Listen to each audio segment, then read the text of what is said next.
Now to this morning's health check. April is Stress Awareness Month, as if I needed to be more aware of my stress, but it is Stress Awareness Month, and while we all know the anxiety can affect your mind, it can also do some terrible things to your skin as well. Stress can trigger skin irritants, so what can you do to keep the burdens of stress at bay and essentially off of your face and your other delicate body parts? Here with answers to that question and much more is board-certified dermatologist Dr. Sherry Ingraham. Thank you for coming in today. Thank you for having me. And this is important because we not only want to feel good, we want to look good as well, and we would love to do that naturally. So tell me, how does stress end up showing up on your face and your other skin? Stress affects our skin in a myriad of ways that we're just not aware of. So first and foremost, when we think about stress, we want to think about acne. Stress stimulates sebum production in our skin, with that oily, viscous fluid that can clog our pores.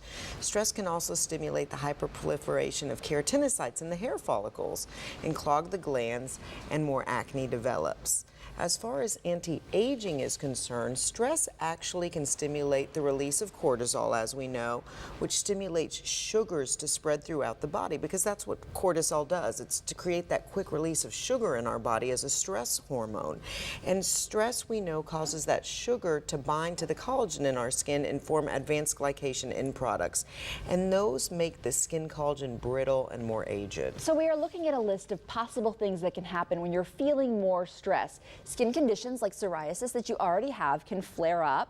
We're talking about rashes and itching. What really causes that? Can it be a product of other illnesses that are stress related, or is that a direct cause?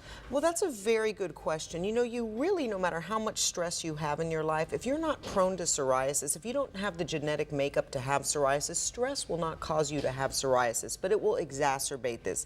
And we see this constantly in our patients. Also with eczema, we know that stress affects the barrier of the skin. People who do not sleep as well, people who have a lot of stress and increased cortisol levels affect the skin's ability to heal itself and maintain its barrier function, which means wounds, traumatic injuries take longer to heal, but also that delicate moisture retaining balance of the skin breaks down, so people with eczema flare more and itch more. And how can we help ourselves? Right, so that's what we really want to know. How do we Mm-hmm. prevent this? Number one, sleep. Sleep is the key to maintaining our cortisol levels. We find that we have our normal cortisol level increase in the morning to wake us up. But with our stressful lives, constantly on the phone, TV, internet, drinking caffeine, our cortisol becomes very irregularly stimulated, and we even have high levels in the evening. We want to avoid this through meditation, which can lower cortisol levels, through a healthy diet with omega-3 anti-inflammatories, salmon, flax, almonds.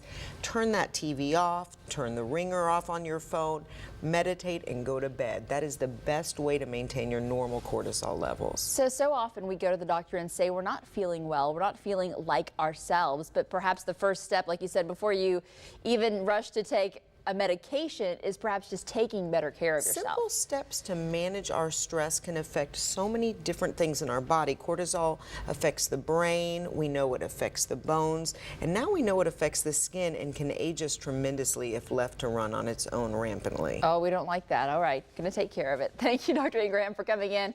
For the latest health-related headlines, you can go to abc13.com, click the Health Check tab on the left side of your screen.